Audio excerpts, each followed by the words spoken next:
And we're live.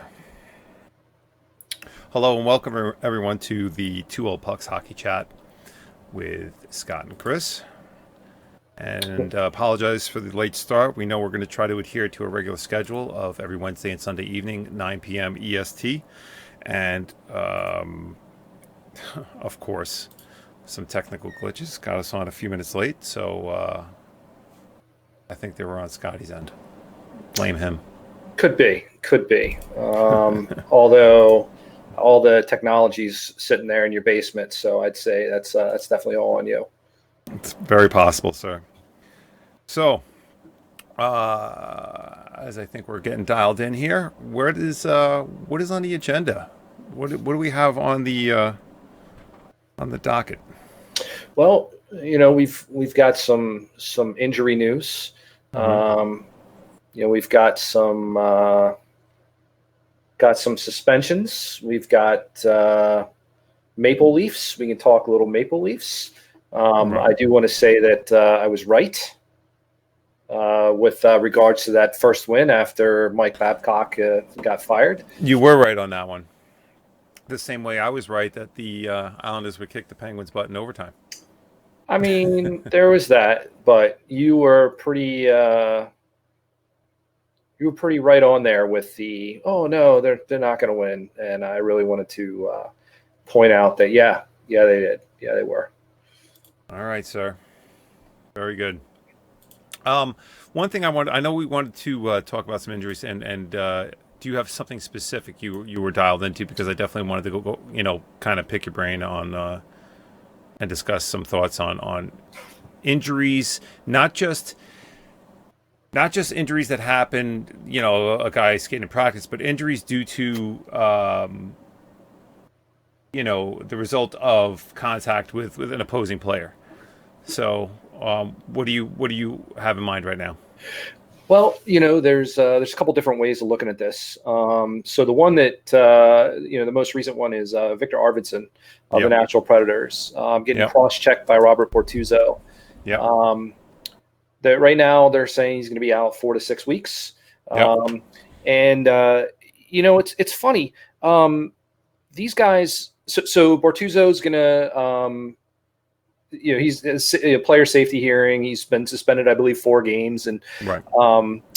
The players' union has the option to go and try and get that suspension reduced. Right.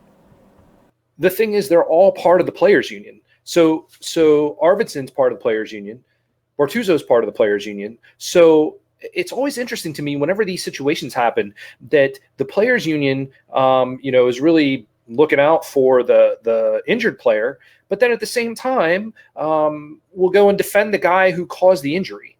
Right.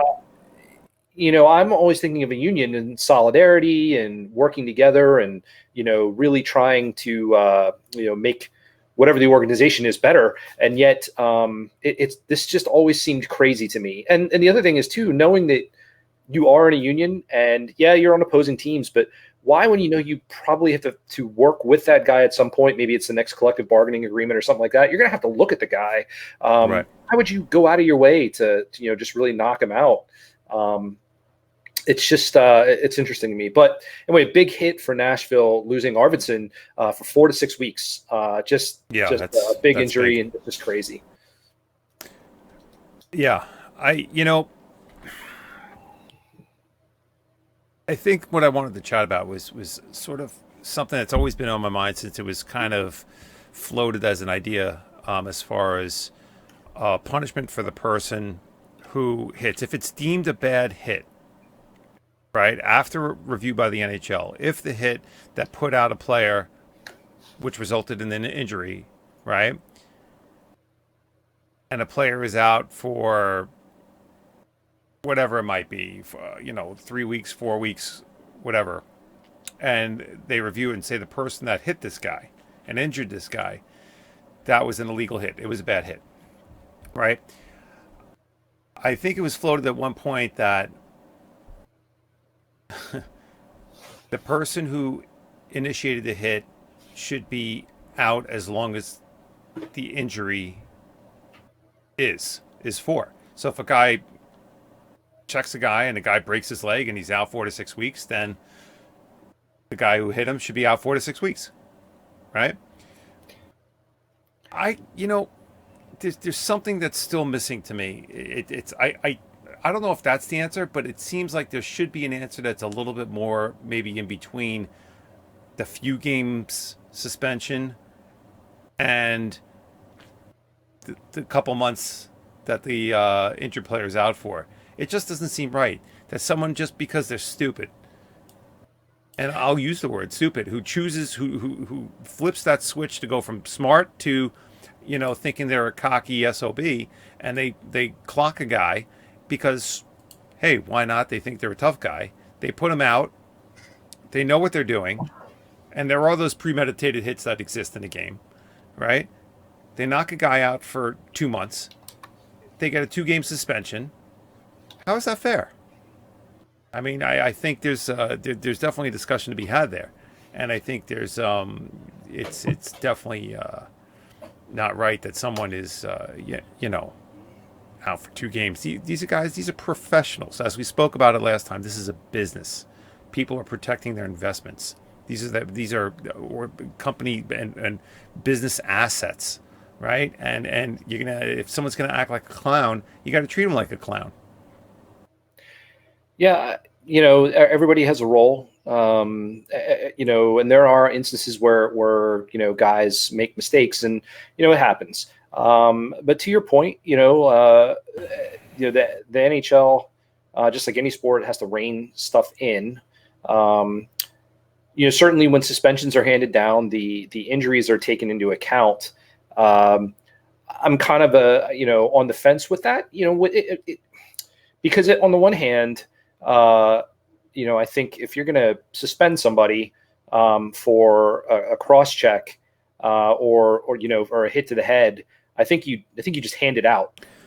Well, there's very much a difference between a hit to the head and a cross check. It's true. So certainly, and once again, after a review, if it's deemed to be illegal, yeah, right? Well, yeah, no. So I'm talking about pure dirty hits. Yeah, no, I'm with you, and so I think that there needs to be a minimum set. Like before the game starts, before the pucks drop, before the season starts, that if you do X, you are at a minimum going to receive Y. There's the repeat offender, rule, but I think in the NHL's drive to acknowledge CTE without actually coming out and acknowledging CTE. They've made it to where, the rules are specifically written to where the player throwing the hit is responsible. The player taking the hit is responsible. Obviously you can't turn away and force yourself into a bad position. But, I just think that, if you say, okay, it's a hit to the head and you're at a minimum 2 games, and Right. then you add on based on the injury. But I think that, you really have to be very upfront with just how serious you're going to take that stuff. Because again, to your point, it's the reason why the NHL won't allow players to go to the Olympics. It's the reason why the last time they had the Olympics, the players they were practicing on tennis courts in sneakers. They weren't even allowed to take the ice. It's insurance. These guys are their assets, their investments. And, the owners just aren't going to, I don't know how the owners aren't up in arms with stuff like this anyway. I mean, if I'm an owner, I'm calling the other owner on the phone and be like, what the heck, what's your guy doing? And, this is ridiculous. Yeah. Because there are several $1 million investments every year. And, they got to keep a good product on the ice because it affects the bottom line. So I don't know. I mean, I know that when you watch games, you hear commentators mentioning or analysts explaining how hits are down and they're trying to clean up the game and blah, blah, blah. I think cleaning up the game and protecting the livelihood of players who have families, right, and who are, as you mentioned, multi-million-dollar assets to the businesses they're working for are 2 different things.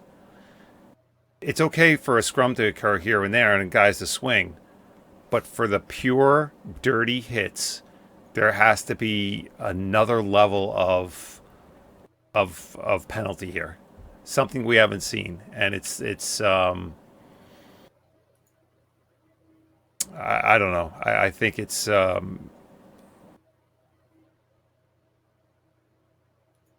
listen. Some people say it's that's hockey. That's hockey. You got these old school old timer purists out there going, that's hockey. Come on, let them fight. Or let them hit and this and that. They know the risks are taken when they take the ice. Let them go out. But I think at some point we got to grow up a little bit, and from the standpoint that yeah, this is hockey. This shouldn't be an experience where you're putting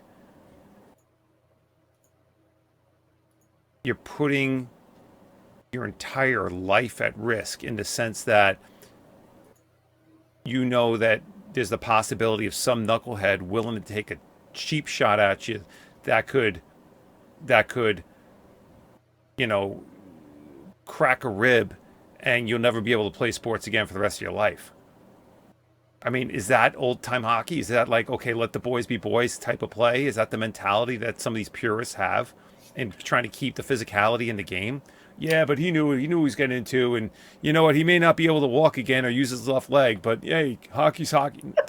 Yeah, no, Did I just say, I apologize for cursing, but I think this we got to smarten up a little bit here. the game was different back in the day. When it first started, you didn't have the number of players on the roster that you do now. It was slower. There was some finesse, but everybody is really kind of a blue collar workers compared to now. The game is fast. There's been discussion of opening up the ice surface to the size of an Olympic rink just because of the speed of the game.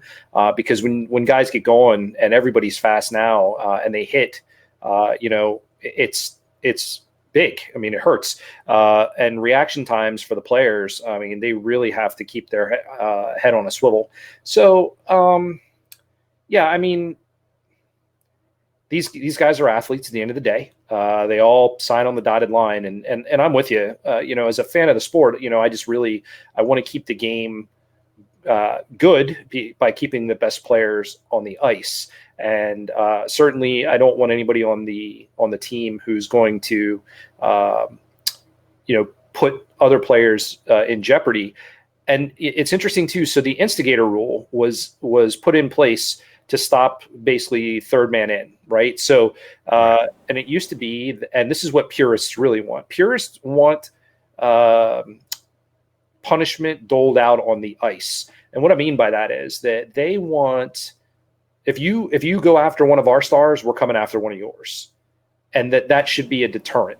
Now with the instigator rule, now with with third man in, that kind of stuff, the NHL is kind of taking it out of the hands of the teams to police themselves. And that's really what your purists want. And there's an argument to be made on both sides, right? So again, the idea is you go after one of ours, we're going after one of yours. You take out our, one of our top guys' legs, we're going after a knee, or we're going after something. So once again, I hear you, and obviously there are those hard shots that will ring a guy's bell, and you'll see it. You'll see an open ice check in the neutral zone, two guys crossing, guy will maybe leave his feet, drop his shoulder, and catch a guy up high, and bells are just ringing, and the guy's out cold, stick goes flying, and he's just laying there on the ice.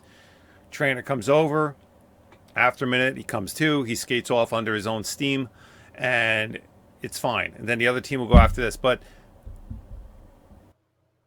you have the league review something like that. It's possible that something like this, when someone drops their shoulder, leaves their feet, and goes for a hit, right? Now you're talking a matter of inches, making the difference between someone suffering a concussion or just taking a heavy hit or whatever it is. Concussions are being doled out like candy. And, it's a shame. We just saw earlier in the week, Kyle Okposo, Buffalo Sabres, suffered his fourth concussion. Maybe his last. Fourth concussion. Yeah, maybe his last. And I think for any smart person out there, yes, and I would hope for his sake, because he's got a family, right? He's got a wife. He's got, I think, 2 kids now. He's a good guy. He's had a little bit of a career. You know what? Retire. Go be a college coach. Go be a high school coach. Live happily ever after, and have all your wits about you, and be with your family, right? This is not. But the reason why he has to start thinking like that is because some knucklehead decided to leave their feet and take a cheap shot at him. And we're going to say that that's okay. No, I understand what you're saying about the justice being served on the ice, but that's if, okay, someone takes a check, then, your team takes exception to that. So you go after that guy and you get in a scrum with him, but then someone gets to the scrum. Okay, fine. But when we're talking about maybe, swinging a stick at someone, or leaving your feet and going after, cheap high hits at the head, and it's reviewed and seen and judged as being a cheap shot for the head, then we have to just boom. We have to say, that's it. You know what? You're out. This guy's going to be recovering from a concussion for 2.5 months. You're out for 2.5 months, and let it resonate with that guy as long as it's resonating with his victim. I hear you. We're playing with careers now. Now, when you start taking those shots, you're playing with careers, livelihoods, family life. It's not. It's another level. It's true. The thing to keep in mind, though, too, is that these are investments. These aren't people from an owner's perspective. If somebody doesn't want to play, there are plenty of people that are lined up waiting to find a spot. And so there's a business side to this, and an owner and an organization are certainly going to be sympathetic to a player if they get injured and look out for them. But I mean, you can see the league. I mean, there was something in the news earlier this week about it was a tweet, and I have to go back and find out who the author was. It's not me, where they said that Gary Bettman is still denying the impact of hits to the head and long-term CTE, is denying that the NFL ever made a link, and the players, the retired players, they're not being taken care of, and their families are upset, and the players themselves are upset, and he's going into the Hall of Fame, right? So these guys are only as good as long as they're willing to play. Certainly, there have been strides made in the rules of the game and the way that they handle, the way that they look at head injuries and things like that. But these guys are only taken care of for as long as they can contribute, and they know that. So it really is incumbent upon the player to make the decision when it's time to retire. Otherwise, they'll play until they can't play anymore. So we could talk for a long time about how their personal lives are affected and everything. But at the end of the day, the rules have to be enforced. I think, that may need to be a little stricter. Certainly there's always room for review, at which there should be. But I think you got to start setting minimums for certain penalties, regardless of whether the guy was even able to come back into the game, and start from there. So, I mean, that's kind of, at least for me, that's what it boils down to. So, yeah, it's true. We could talk about this for a while. We could have an entire broadcast just on this topic. Yeah. I mean, it's the unfortunate part of it is that we're talking about it and no one else is. And, in order for anything to happen, it has to be reviewed on, the team level, the Players Association level, the league level. It's unfortunate to think that a topic like this would take quite a while to be reviewed if it was just started to be talked about now with those people. So it's a little bothersome to me to think about, because it's you see good people getting the raw end of a stick. So it's a shame. And I hope everything is okay with Arvidsson. They say, what, 4 to 6 weeks for him? 4 to 6 weeks right now from the cross check. Yeah. So, wish him nothing but the best. Quick return, and hope he's all right. Yeah, it's always been my opinion that the game is only good when the best players are on the ice. So Right. whether it's the flu or it's a core injury, a head shot, or a head injury, whatever it is, the game suffers when the best players are down. So Right. yeah, definitely wish him the best in a speedy recovery. Yeah. So speaking Okay. of that, Yes. some big names are actually um, coming back or on the cusp of coming back. Um, so we'll start with Ryan Nugent-Hopkins for the Oilers. Yeah. So he's out for two. Well, it looks probably a game or two, Yeah. which that's kind of a blow to Edmonton. He's got a hand injury. 5 goals, 15 points in 25 games. Mm-hmm. One of the team's top offensive players. And the Oilers have been on an upward trend. They need their offense. They really rely on that offense. So it's a kind of a big hit for them. But injuries now are much better than injuries in the springtime. So hopefully he gets back in the lineup for Edmonton. Chris Letang. So Chris Letang, who is a perennial Norris candidate. Looks like he's going to be a game time decision for the game tomorrow night. Yeah. The guy pulls like 20 to 25 minutes a game. Yeah.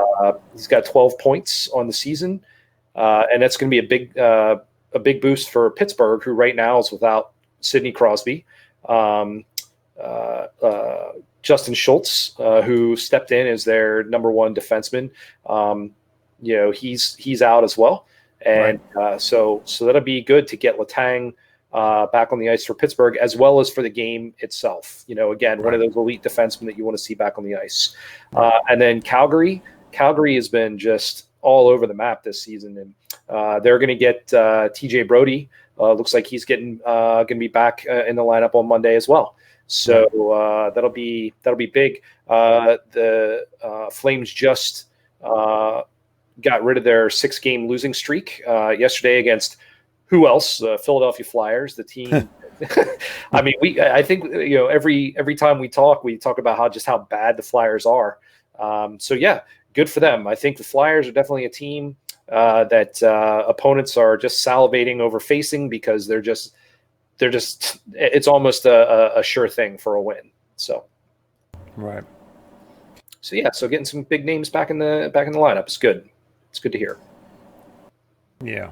I'm just looking at, some shots of this Bortuzzo shot again. And I don't mean to go back to it and just dwell on it, but it was such a bad hit. I mean, it was a cheap shot from behind. I mean, anyway. I hear you. So what's going on this evening? Sabres defeat the Panthers, and they're losing streak at 3. Ullmark makes 43 saves. I mean, I've seen Ullmark sharp, and I've seen him not very good. What do you think about the Sabres team? They started off with a pretty good little hot streak, and then now they've kind of come down to reality a little bit. Yeah, I mean, the Sabres. So the Sabres have been, basement teams for a long time, for several years, and it's unfortunate they've had some talent go through there. They last season, I think they went on a 10-game streak, and man. Sabres fans were out of their minds. Yes. Holy cow, they're top of the league. And then, of course, what happens? Boom. They just collapse and just died. They swapped out a coach. They won. So a couple other little roster moves this year. I think they won something like 6 or 7 or whatever of their first 10. And the fans are, woo, man, it's great. This is going to be our year again, right? Well, of course, not to be the case, right? So I think they won 2 out of their last 11 against Ottawa and Detroit, and I think they just don't have the names. It's funny. I think they just don't have the names. I'm looking at the top line here, right? Jimmy Vesey, who obviously hasn't developed as the player that everyone expected him to be, from the Rangers and now on Buffalo, and he's playing top line left wing with Eichel and Reinhart. Now, we could argue and say, yeah, Reinhart had a heck of a season last year. We all know. I mean, this guy was just scoring goals like it was nuts. I mean, he was a fantasy hockey champ last year. He just was putting points up left and right. He's top line, and then you have the second line of Skinner, Evan Rodriguez, and Connor Sheary. Skinner was a huge score for Buffalo last year. Another guy who put up and had a huge amount of points, and definitely a really nice find for Buffalo. So, maybe Skinner's not getting the support he needs on that second line. It seems like maybe it's a little bit more of a chemistry thing, because as you go back, then you get into the third line with Middlestad, Asplund, and Olofsson. And then you get into fourth line of Gergensons, Larson, and Montour. I don't know where their power play unit is ranked. I could look that up. But, when you have Sam Reinhart, Eichel, Skinner, Olofsson, and Dahlin as the first power play unit, that sounds pretty darn good. So let's take a look at some of that you just talked about, some of those names, right? And so looking at an article on NBCSports.com, looking at their NHL section, and so Jack Eichel, Jeff Skinner, Sam Reinhart, right? The three of them have scored 13 of the team's 22 goals over the last 11 games. 13 of 22. So those three players have 13 of 22 goals. What were the three names? It was Eichel, Skinner, and Reinhart. Okay. So what's the rest of the team doing, right? So then you mentioned Casey Middlestat. So Casey Middlestat, he is going to go into Monday with just 3 goals and 21 shots on goal in 21 games. And of late, he's got 5 shots on goal over the last 11 games, and he's been held without a shot in 7 of them. Right. So, you take a look at these names, right? And so here's a really damning statistic. So there are 33 forwards in the NHL with at least 15 games played this season and averaging 1 shot on goal or less per game. Wow. Out of those 33 forwards, 4 of them play for the Sabres. So, but let me ask you a question, and let me based on what you just said, and this is just maybe a little bit of a tangent, but based on where the majority of the points are coming from, which is be Skinner, Eichel, and Reinhart, right? Wouldn't it make maybe a little bit more sense to play a line like what Boston's doing, where you have like 3 heavy hitters? You got Marchand, Bergeron, and Pasternak as their number 1 line, right? Their number 1 unit. But they split Skinner onto the second line separate of Eichel and Reinhart. Why not just go, if Skinner's contributing and he's the only one contributing from that second line, why not just make a real heavy hitting first line? So it's a good question. A lot of people will look at it that way. So you can't stack all your talent on one line. So there's a bunch of different reasons for that. So players have to be complementary of each other. And so a team that is very easy to point to, just because I know, because having watched them for a long time, but even the rest of the NHL will tell you, is the Penguins with Sidney Crosby and Evgeny Malkin, right? So people would say, okay, when they need a goal, why don't they play Crosby and Malkin together? Well, you can't play them together because they both want the puck. These are 2 guys that want the puck. They don't complement each other. They don't play well off of each other. So, you can't put guys like that on the same line. It just doesn't work. The other thing too is you look at the players that are available to play with them, and sometimes you have to spread things out to make the other team play against you in a more balanced way. So imagine if, your 3 top guys are all on one line, and then from there, the talent level just drops off.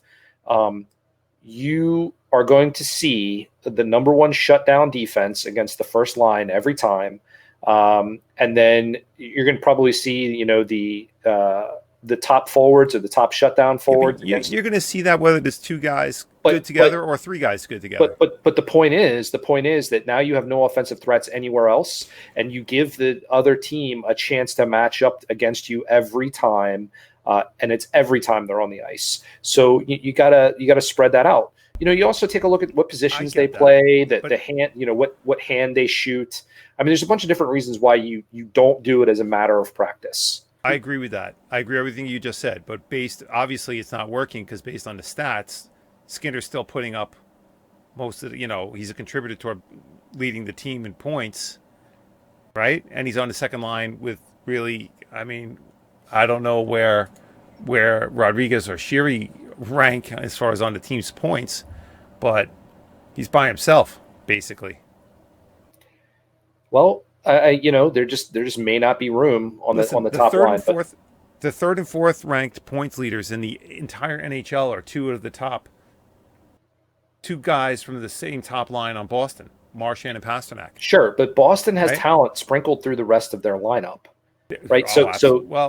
Yes, and you can roll. Boston can roll four lines, and they're not afraid to roll four lines, and that gives opposing teams fits because if they've got to score goals, they can't put their fourth line on the ice. Boston goes up by a couple. They can roll four lines and hold the lead. Yeah, but then we can have the Edmonton argument because the number 1 and 2 points leaders in the entire league are Draisaitl and McDavid. Yep. And then what else you got? What else you got on Edmonton? They have goaltending.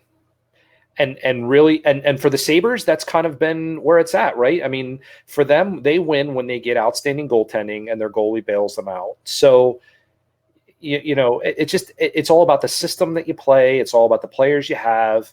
And I think just Buffalo, they've got a couple names, but they just don't have the talent throughout the lineup to really, I think, be better than what they are right now.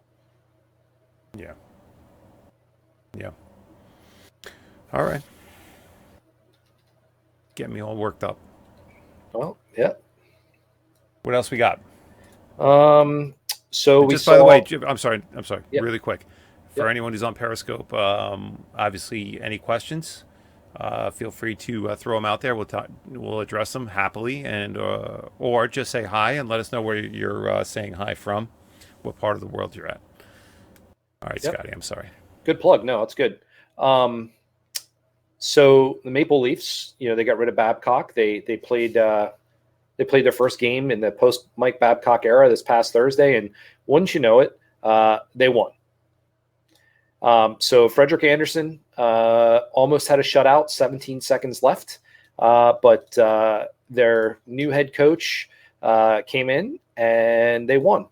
And it wasn't a huge win, it wasn't a blowout, but for them, they ended that streak. Now, there's a lot of stuff coming out about Babcock. I read something on Twitter today where he asked a rookie a couple seasons ago. Now, of course, this is conjecture. This is something that I read. It's not attributed to Babcock directly, but somebody shared that he asked a rookie to write down the lineup in order of who worked the hardest and who was the laziest. And so the rookie saying is, hey, it's Mike Babcock. He did exactly what he was asked. And then Babcock read it aloud to the locker room. Wow. Now, again, so I say that's, I'm saying it right now. That's I wasn't there, but there's stories coming out. There are players that are now coming out and saying how much they didn't like to work with the guy.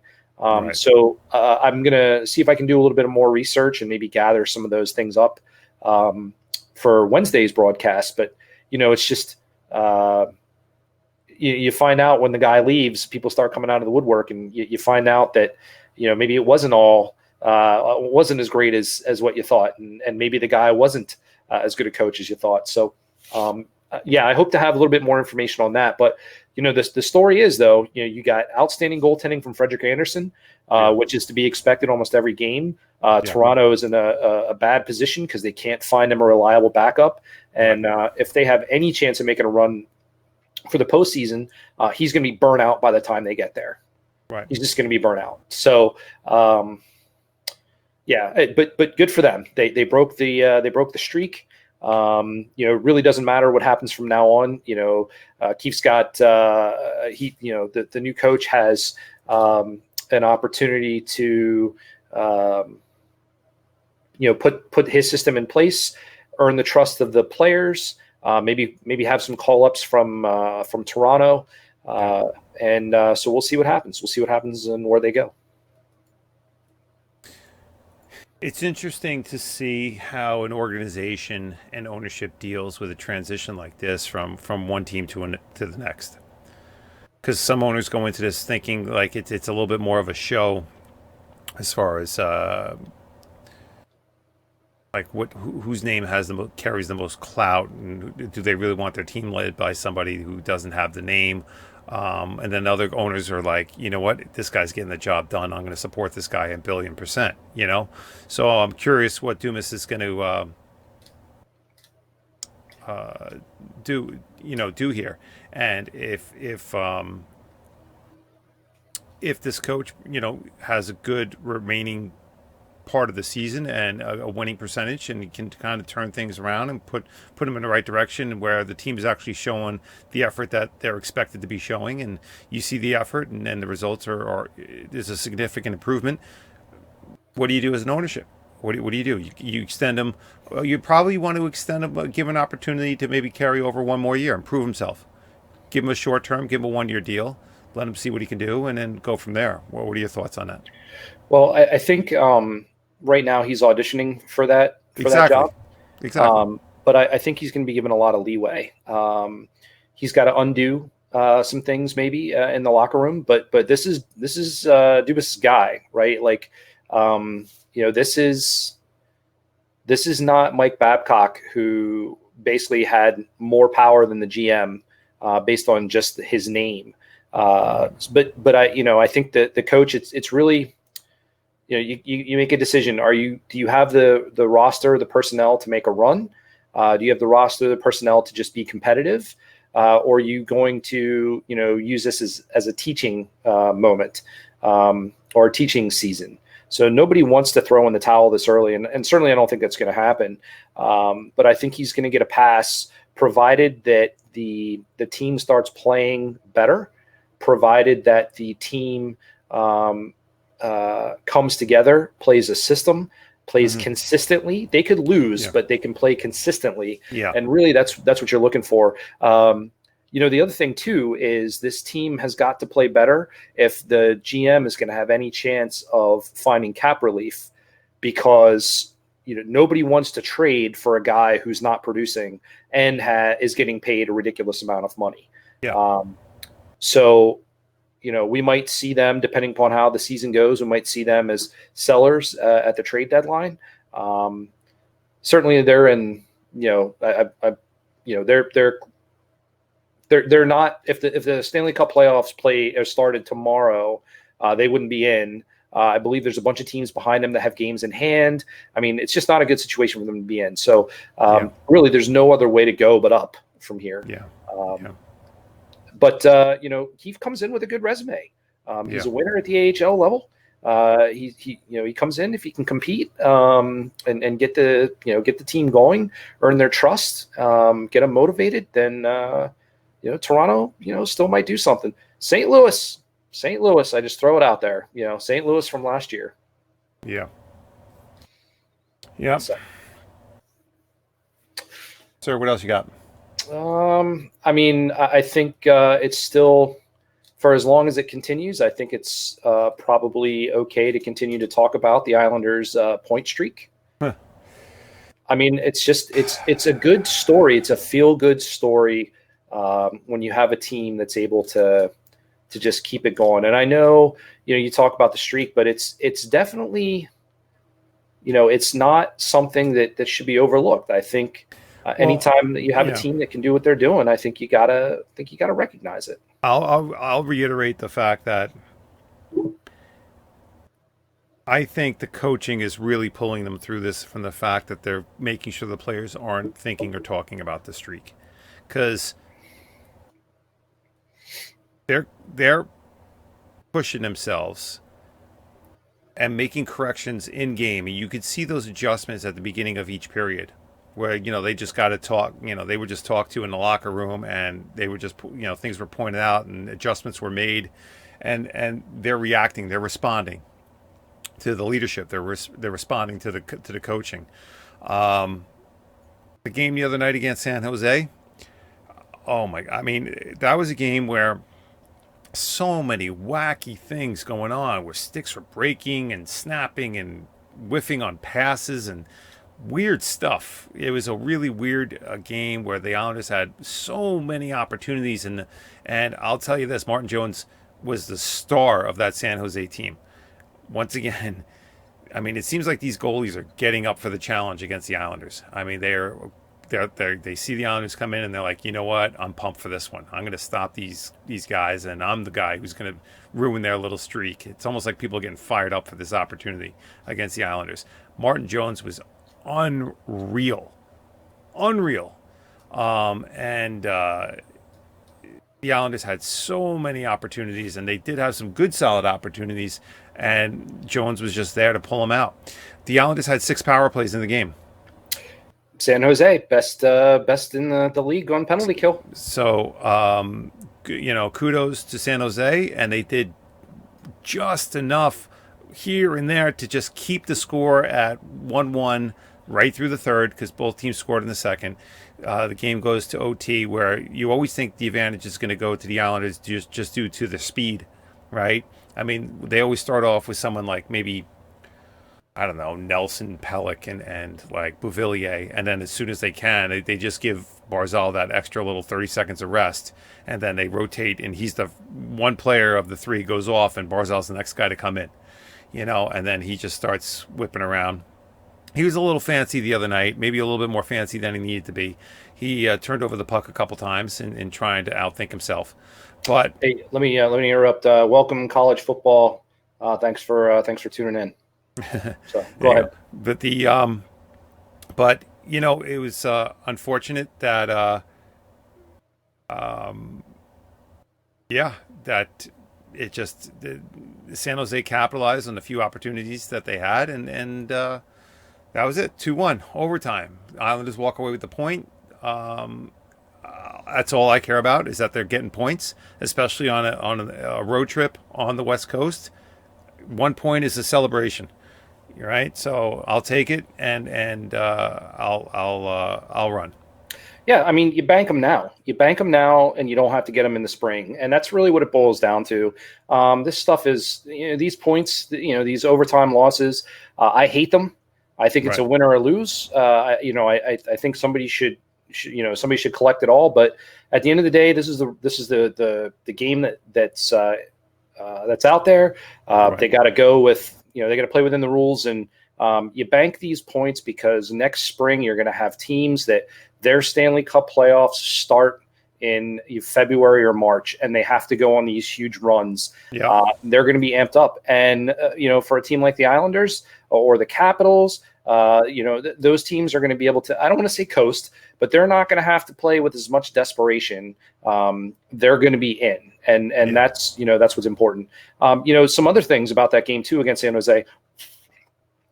New York didn't get a shot on goal from 8 feet out at 6:46 of the first, and they were held to just 7 shots in the first. I mean, San Jose, that's you're playing through you're playing through quicksand when you play against a team like that. They like to slow it down and play physical. So I mean, it was good. It was good. They weathered the storm and they got their point, and I think that's important. But again, as a fan of the game, I think it's important to recognize the streak. I think it's important to recognize the effort of the coaches and players. And as long as it keeps going, even if we just spend 30 seconds mentioning it, I think it stands to be mentioned. It'll be big news when it ends. It'll be a monkey off their back. Now they don't have to keep it going. But I think it's good. So fair enough.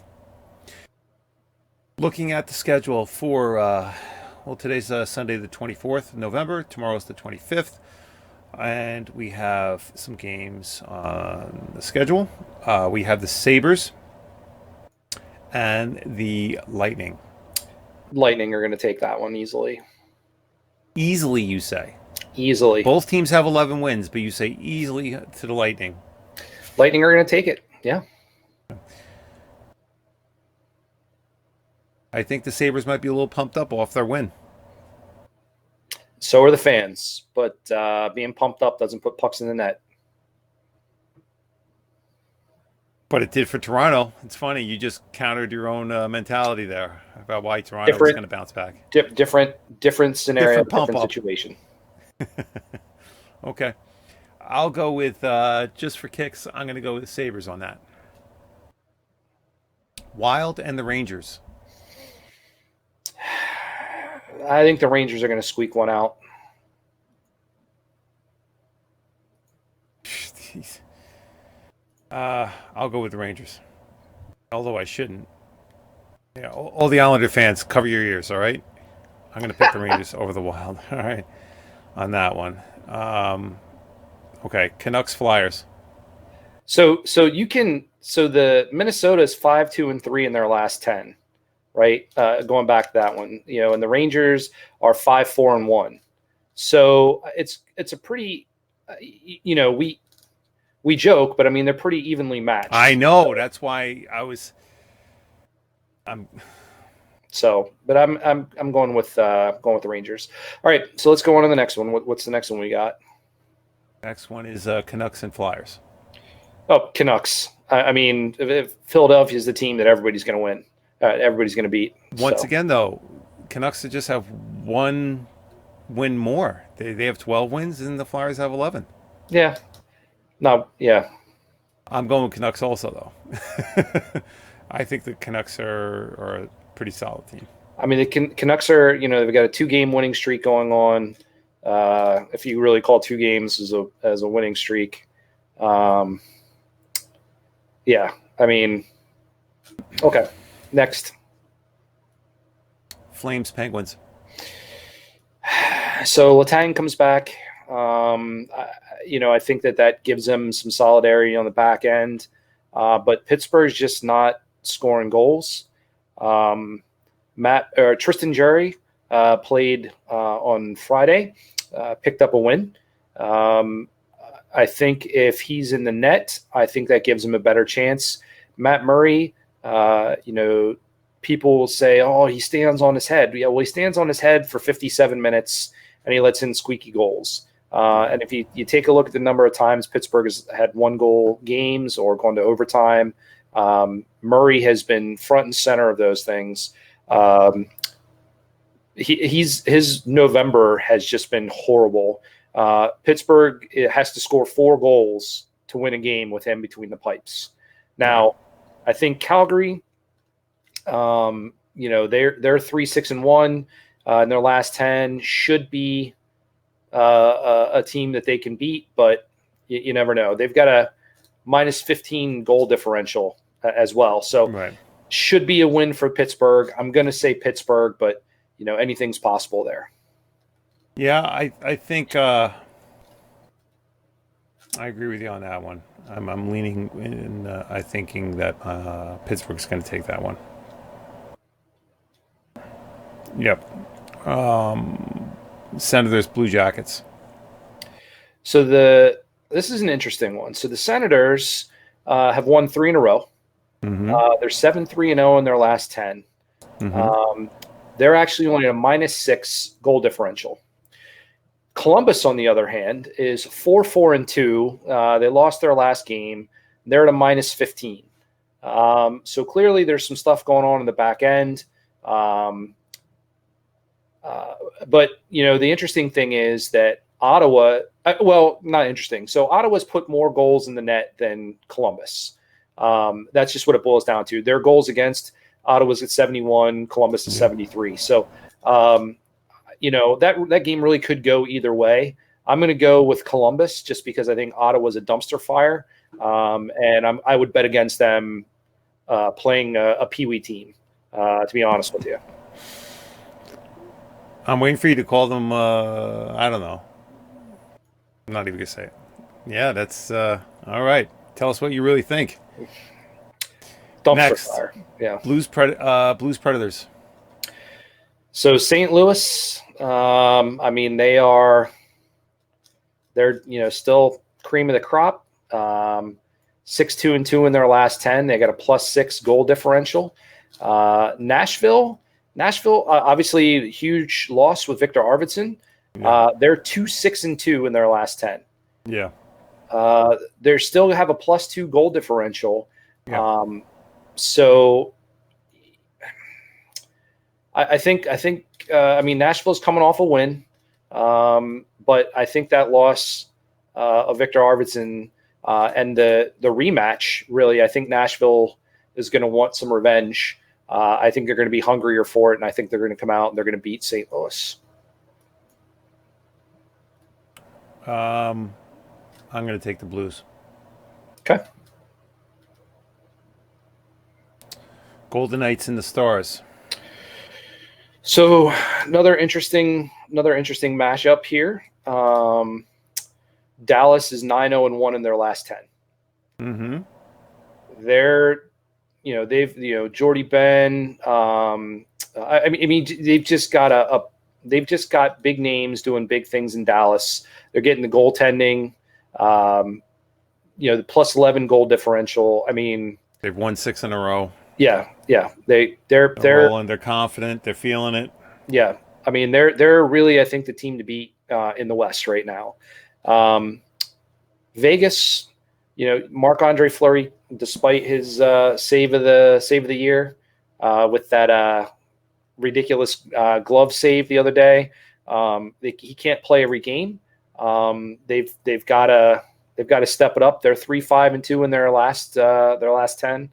I'm going to give it to Dallas on this one. Yep, I would agree. On that, Islanders and the Ducks. If John Gibson's on, I think he's the equalizer against the Islanders. If he's not on, I don't think the Ducks really are going to be able to do anything. -10 goal differential. They're 2-5-3 in their last 10. I mean, really, that's what it boils down to. For Anaheim to even have a chance, John Gibson's got to be on his game. And if he's not, then I think the Islanders are going to skate through this pretty easily. Yeah, as we've talked about numerous times now, you see how this is a complete team and everyone's playing for each other. And just to see in different scenarios how different guys have chosen to step up, and everyone is like, there's so many guys that can be the spark for the Islanders, that guys that want to be the spark, if they're behind a goal or trying to make something happen or whatever it might be. They're a threat on so many levels, from not just playing wise, but they're a threat as far as how mentally strong they are. How they're picking each other up, how they're fighting for each other. So I think this is going to be an Islanders win, and it's going to be a win in regulation. It's going to be a clean 2 points. All right. Sharks, Kings. So, San Jose, again, they're 8-2-0 in their last 10, 2 games. They're riding a 2-game win streak, as opposed to the Kings, who are at a -19 goal differential, 5-4-1. The Kings are another one of those, pack it in for the season. I think I really don't see a way for them to kind of pick it up. However, it's a good rivalry, so I think we're going to have a good game. And I'm going to go ahead and pick the Kings to win that game. I was just going to say that. I'm going to pick the Kings too, also because they do have a winning record at home, and it's a home game for the Kings. I mean, San Jose does also, but it's at the Kings. So I'm going to go. I think it's going to be. It's funny you said that. I'm going to go with the Kings on this. Yeah. I mean, they're 7-5 at Staples, so yeah, should be a good game. Gotcha. I think that about covers it, sir. All right. I'm looking to see, more and more reports coming out, more power rankings, just putting the Islanders up there. I know you don't agree that the Islanders are the best team in hockey, but a lot of other people have come out and supported it. I mean, I'm pretty sure I wanted to bring up the streak. That was me, not you. Despite the fact that you repeat yourself and incessantly ramble on about just how much they love each other and are playing for each other and whatever They other are. metaphors you want to throw out there. Listen, So I know it's a tough thing for you to wrap your head around, but yeah, yeah, I can understand your confusion on the matter. I'm all about giving credit where credit is due. They're a good team. They're doing good things, and it gives other teams something to strive for. So good for them. Very good, sir. All right, excellent job. That is going to be a wrap for this evening. We will return on Wednesday, the 27th. And we will be prompt. There will be no technical difficulties. We will see you at 9 p.m. sharp Eastern Standard Time. And at that point in time, I think the Islanders will have enough points for Scotty to admit that the Islanders are the best team in hockey. Not going to happen, but you can always hold your breath. Excellent. All right, everyone, have a great night. All right. Thanks.